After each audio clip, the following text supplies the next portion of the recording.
Salut à tous, c'est déjà la rentrée pour le 13-30. On revient de vacances, même si Walter il est encore un petit peu en vacances du fait de la chaleur. De la chaleur, tu es en train de bronzer à l'ombre, comment tu vas? Ça va très bien et vous? Vous Et tous d'ailleurs. salut le chat. J'espère que vous êtes toujours en vacances vous. Et plutôt que de regarder l'athlétisme, quoi de mieux que de parler de licence et open source? Parce qu'on peut se poser les questions, effectivement. Open source, ça veut pas dire open bar. Il y a des choses à respecter et Walter va nous en parler aujourd'hui, n'est-il pas? Yes. Ok. Bah, on peut démarrer Alors, si tu veux. oui, alors j'imagine que déjà en tant que développeur, nous tous, ça nous est déjà arrivé de rechercher des fonctionnalités qui vont répondre à un besoin spécifique pour notre Mhm. projet. Et donc, on fait une petite recherche Google et du coup, on tombe sur des projets dits open source, dont le code source est public et dont il est possible d'en prendre une copie et de l'intégrer à notre Mhm. projet. Mais sauf que, cependant, bien que libre, parfois que ces projets-là nous imposent des contraintes, en fait, dans l'utilisation. Et donc, c'est tout autour de ça, tout autour de cette utilisation des projets open source, que ce 1330-là fera objet et on verra ce que cela implique lorsqu'on l'utilise dans notre travail, que ce soit au quotidien, personnellement ou professionnellement. Très bien, très bien. Ah oui, en fait, tant que vous êtes pour les habitués du 13-30, vous connaissez Lionel Dimitrievitch, il en a fait 253 à peu près. C'était son anniversaire hier, du coup, on va lui dire bon anniversaire Lionel. Eh bien, bon Ouais. anniversaire, Lionel. Alors, t'écoutes. Yes. Alors, tout d'abord, on va définir ce que c'est un projet open source. Un projet open source, c'est un projet de développement de logiciels où le code source est mis à disposition du public, ce qui va permettre du coup à toute personne intéressée de l'examiner, de pouvoir la modifier et de distribuer. Dans ce type de projet-là, la collaboration et la participation sont faits et sont encouragés par la communauté, par une communauté. Et du coup, cela permettra à des développeurs, à des utilisateurs du monde, d'y contribuer à son amélioration. Cette participation-là peut prendre différentes formes, telles que la proposition de nouvelles fonctionnalités, la correction de bugs ou l'amélioration de la documentation, des traductions, ce genre de choses. Ok. Et cette collaboration-là se fait souvent via des plateformes de gestion de version telles que GitHub, GitLab ou encore Bitbucket, où ces contributeurs-là peuvent soumettre les modifications qu'ils auront apportées sous forme de pull request ou de demande de fusion. Hmm. Et du coup, ce sont les responsables du projet open source qui vont vérifier et approuver cette demande de fusion-là ou pas pour l'intégrer au projet. Et du coup, ces projets open source sont souvent appréciés justement pour leur transparence, leur flexibilité et leur potentiel d'innovation. Ça favorise le partage de connaissances, l'échange Mhm. des idées et la résolution des problèmes qu'on rencontre tous, souvent au quotidien. Alors, de nombreux logiciels et technologies populaires telles que Linux, Apache, MySQL, Python et même encore WordPress sont développés en tant que projet open source aujourd'hui. Ils adoptent généralement une licence open source qui va venir définir les droits, les restrictions liées à l'utilisation, à la modification, à la distribution du logiciel. Et ces licences-là vont permettre du coup la libre utilisation, la modification, la redistribution, pardon, et parfois même l'utilisation commerciale du logiciel. Hmm. Donc en Oui, c'est résumé, ça. C'est vrai que quand tu as, comment on va dire, un outil du code qui est mis à ta disposition gratuitement, tu peux te poser la mhm, question de l'utiliser pour un projet que tu vends à un client ou que tu c'est vas ça, mettre à disposition d'utilisateurs, mais de façon payante. C'est vrai que on peut se poser c'est la ça, question. exactement. Donc tu disais en résumé, Ouais, donc en j'ouvre au résumé, chat. un projet open source, c'est un projet de développement de logiciels dont le code source est accessible publiquement et dont une communauté viendra collaborer dessus pour apporter Hmm. des modifications, des améliorations et puis même l'utiliser, tout simplement. Donc là maintenant, on va voir justement ces licences. Regardons. Du coup, Voici quelques raisons pourquoi les licences sont essentielles dans un projet open source. On a tout d'abord la protection des droits d'auteur et du code source. Tout simplement, ces licences-là va permettre aux auteurs de protéger leurs droits d'auteur, d'établir les conditions d'utilisation, comme tu disais Lionel, et aussi de modification et de distribution de leur code source. Ces licences-là, elles viennent spécifier les droits accordés aux utilisateurs et les responsabilités associées à l'utilisation du logiciel. Ensuite, on a l'encouragement de la collaboration et de la contribution. Ici, on vient favoriser la collaboration et l'engagement de la communauté en fournissant vraiment un cadre clair sur comment on va participer Mhm. euh, à- au projet open source. Donc, cette licence-là définit les conditions de contribution de partage, ce qui va venir faciliter le travail collaboratif et permettre à la communauté de bénéficier des améliorations apportées par tous les contributeurs. Mhm. Ensuite, on a la protection des libertés des utilisateurs. Elle va garantir que certaines libertés, telles que liberté d'utiliser, de modifier et distribuer le code source, sont respectées. Ensuite, on a la préservation de l'ouverture et de la transparence. Avec ça, ça permet de maintenir l'ouverture et la transparence du code source en exigeant que les modifications apportées au logiciel soient également distribuées sous une licence ouverte. Cela vient Mhm. garantir que ces améliorations-là viennent bénéficier à l'ensemble de la communauté et ne restent pas propriétaires, justement. Mhm. D'où le fait d'être open source. Voilà. Et ensuite, on a aussi le fait qu'elle favorise l'innovation et l'évolution. Et donc, ça permet à plusieurs personnes de participer à l'amélioration de ou des logiciels.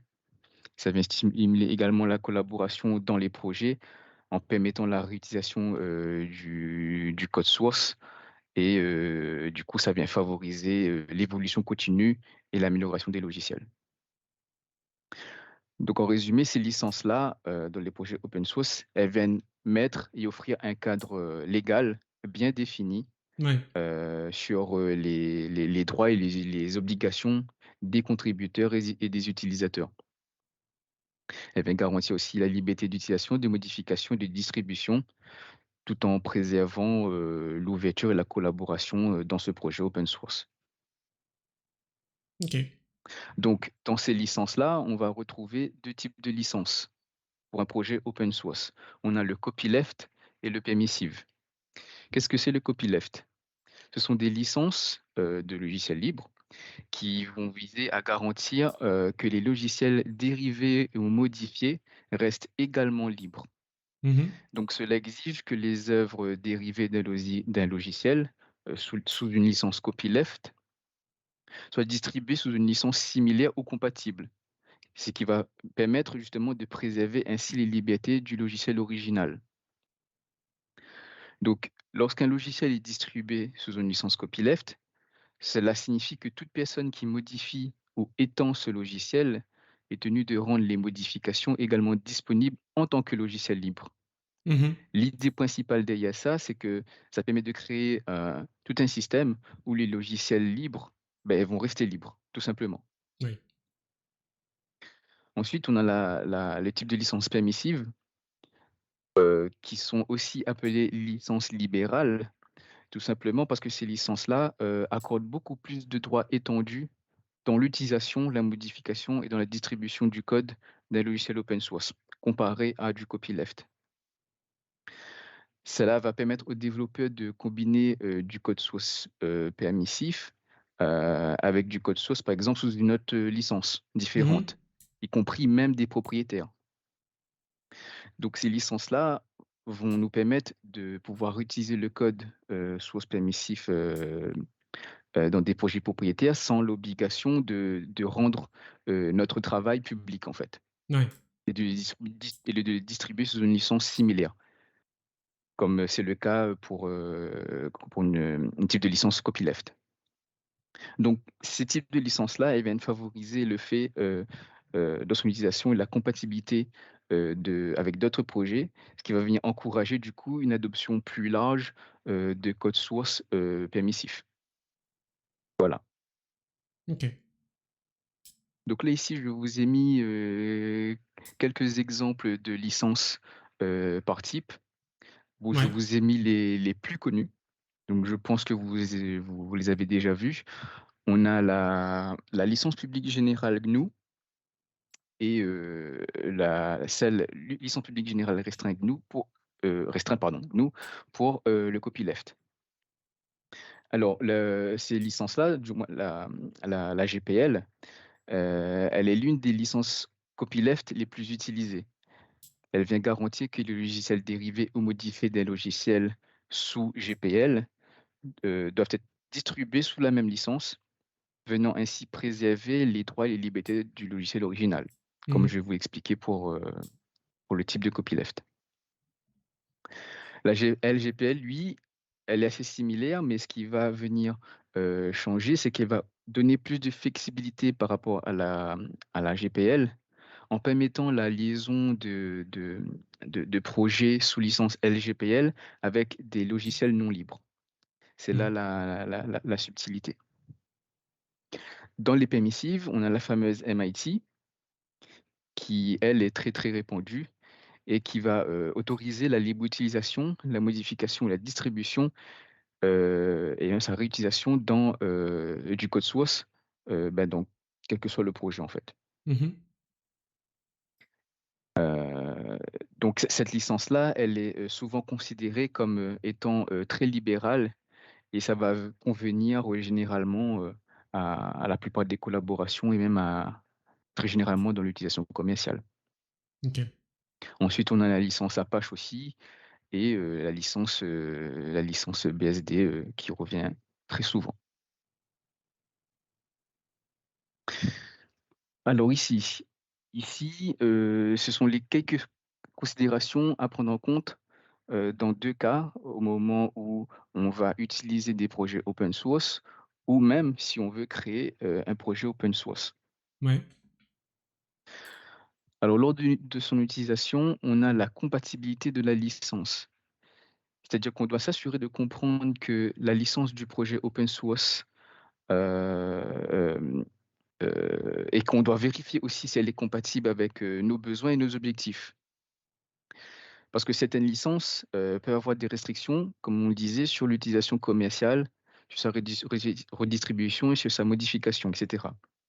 Donc il faut vraiment s'assurer que, tel ou tel type de licence, est compatible avec son projet et même avec d'autres composants du projet. Ouais. Ensuite, il faut évaluer la qualité de la qualité du code source, de l'avis général au niveau du projet et aussi au niveau de la communauté. Ces fonctions le comment dire? Il faut consulter également la communauté du projet pour évaluer son activité et sa Mhm. taille et son soutien. Parce que tout simplement, plus une communauté est active sur un projet et ben mieux il y a de chances de trouver, des comment dire? Des personnes qui peuvent régler des soucis ou peut-être que des fonctionnalités qui ont déjà été apportées par cette communauté-là ou si on a un Ouais. problème, on peut poser la question pour, peut-être, y avoir une réponse. Maintenant concernant la sécurité et la maintenance, il faut tenir compte, des mises à jour, qui sont faites. À voir si elles sont régulières, s'il y a des correctifs qui sont passés, et aussi voir la réactivité, au niveau des contributeurs, des responsables du projet, heu, Mhm. qui vont venir garantir cette sécurité-là. Ensuite sur la partie, création, on a le choix de la licence, très important. Donc il va falloir sélectionner la licence qui est appropriée à notre projet. Mhm. Donc du coup, il va falloir choisir entre une licence copyleft ou permissive. Donc, heu, il faut bien prendre en compte, tous ces besoins-là, par rapport à ces licences-là, puisque rappelons-le, ça va venir affecter comment les gens vont utiliser et contribuer à votre projet. Ensuite, il faut fournir la documentation et les licences tierces. Mhm. Donc, il faut que la documentation soit claire sur l'utilisation et sa contribution. Il faut aussi indiquer, ben, les licences tierces utilisées, les dépendances du projet et les exigences de compatibilité. Oui. Il faut respecter ces licences-là, des composants tiers et fournir tous les crédits appropriés lorsqu'on utilise ce genre de projet, évidemment. Ensuite, on a tout ce qui concerne la gestion de la communauté et des contributions. Donc là, c'est quand même, une tâche pour laquelle il faut rester actif puisque ça va venir justement encourager la communauté d'y participer et le fait d'être actif, ça va forcément, se voir et ramener encore plus de contributeurs, là-dessus, surtout si le projet est intéressant Ouais. aussi. Et aussi donc de ce côté-là aussi, on a la maintenance et le support. Donc il faut aussi s'assurer que, il faut s'allouer du temps, en fait et des ressources pour pouvoir maintenir ce genre de projet-là. Donc Ouais, c'est ça. pour C'est-à-dire que revenir sur tu le peux pas laisser juste la vie et le projet suivre son cours. Et à partir du moment où exactement. tu le mets à disposition, tu vas avoir la gestion des pull requests qui peuvent C'est arriver ça. en masse, quoi. Parce que Mmh. si ça fonctionne, tu peux avoir des gens qui demandent souvent, tiens, ben moi je voudrais faire ci, je voudrais faire ça, qui proposent des choses, il faut les gérer. Et comme tu l'as dit, Exact. on a tiens, la maintenance et le support de tout ce qui va être mis en place par les différents utilisateurs. Et ça m'a fait penser justement ces deux dernières lignes-là à Babylon.js qui a été créé par David Catu, qui est passé dans l'émission déjà, dans le 1330, et il nous disait que c'était aujourd'hui, c'était une grande partie justement du travail, cette gestion des contributions, Mmh. la maintenance et le support. C'est ça. Il avait une équipe autour de lui maintenant pour gérer tout ça. Yes. Oui, c'est ça, au final, je pense que lorsqu'on essaie de créer un projet open source, je pense que la majorité de son temps, au bout d'un moment, ça sera justement de gérer toutes ces communautés-là et tout ce qui gravite autour pour justement essayer de rester actif Ouais. et de pouvoir être réactif aussi auprès de ces personnes-là.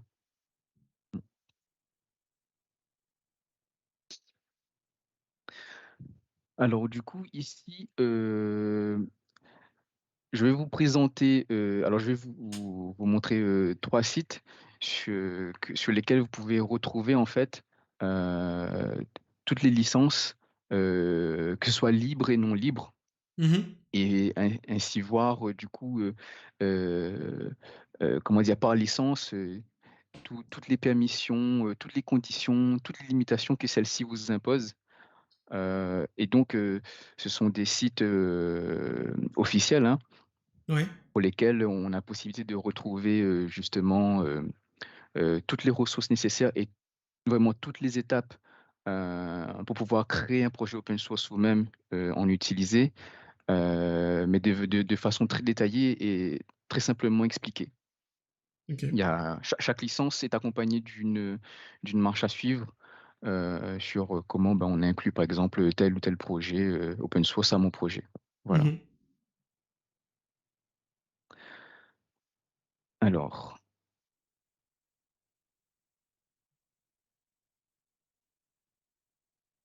tac, je vais changer le pointage Vas-y, vas-y. d'écran. Vas-y, vas-y, on est avec toi.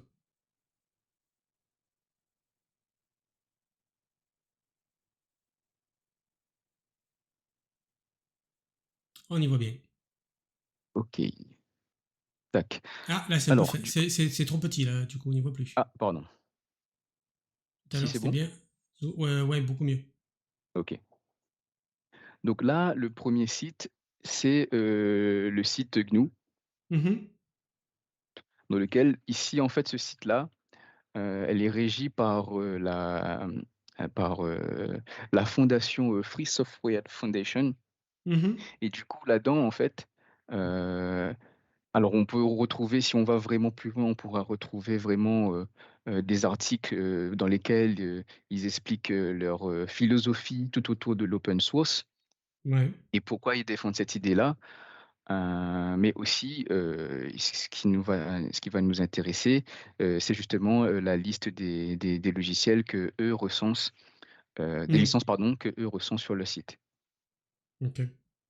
Donc là, vraiment, hein, je ne vais pas rentrer forcément dans tous les détails, mais sachez que des licences, il en existe plein, mais vraiment, Ouais. et que du coup, en le plus difficile, c'est d'essayer de trouver la licence qui va correspondre à notre besoin. En fait, c'est surtout ça Mhm. le plus important à définir. Oui. Mais voilà, elles sont catégorisées ici et par exemple, là, je vais cliquer dessus sur un. Donc voilà, là, tout est expliqué. Vraiment, pour essayer de comprendre, le Mhm.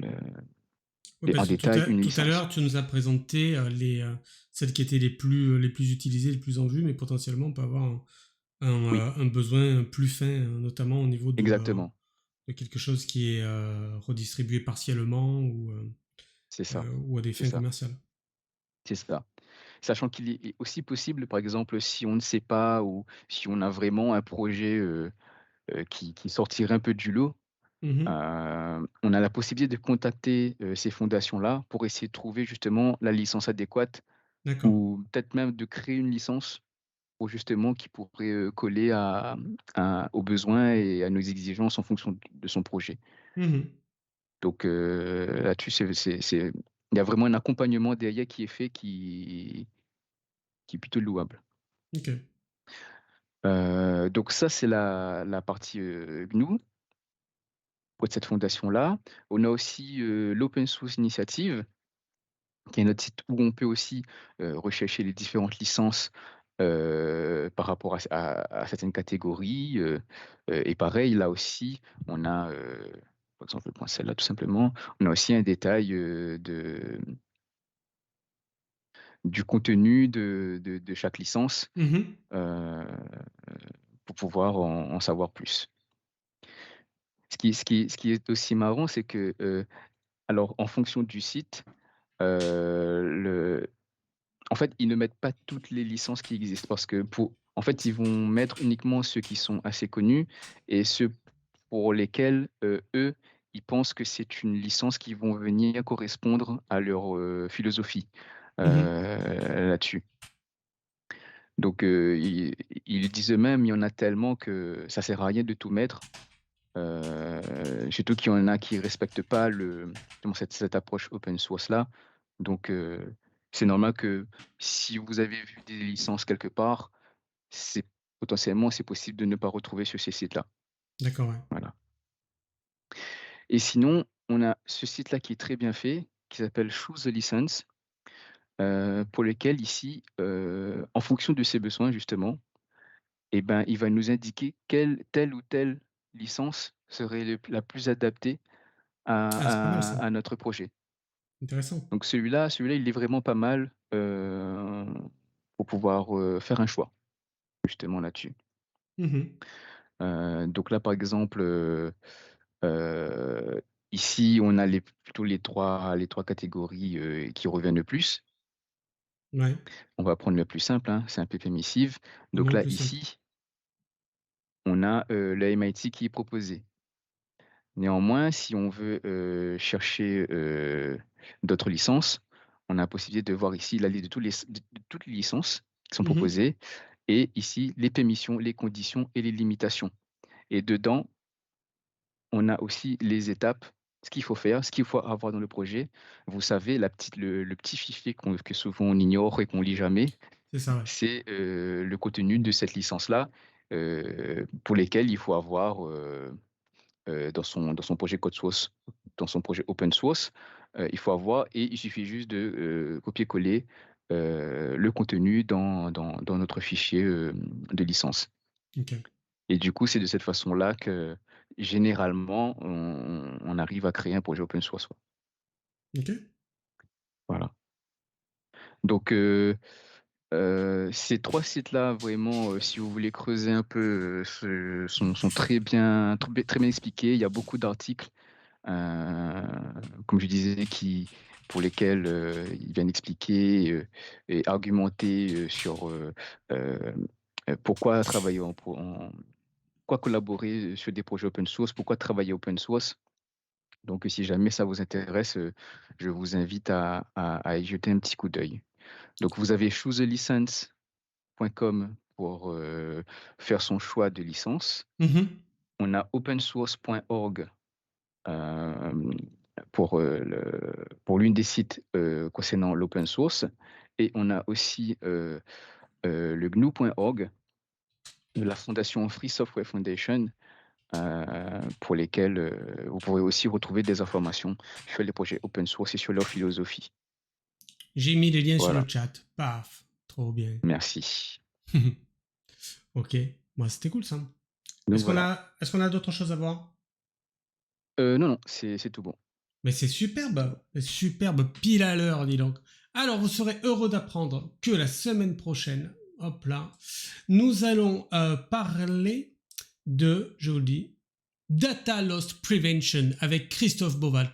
DLP, m'a-t-on dit. Ça va être intéressant. C'est toujours intéressant de toute façon. On reprend donc dès cette semaine les 13h30 et nous n'avons plus d'interruption jusqu'à ce qu'il y en ait une nouvelle certainement au mois de décembre. Donc ça va être dingue, ça va être dingue. Restez bien avec nous. Merci beaucoup, Walter. C'est bien passé. Merci à vous. Yes. Allez, on vous dit à la semaine prochaine, les amis. Salut. Salut.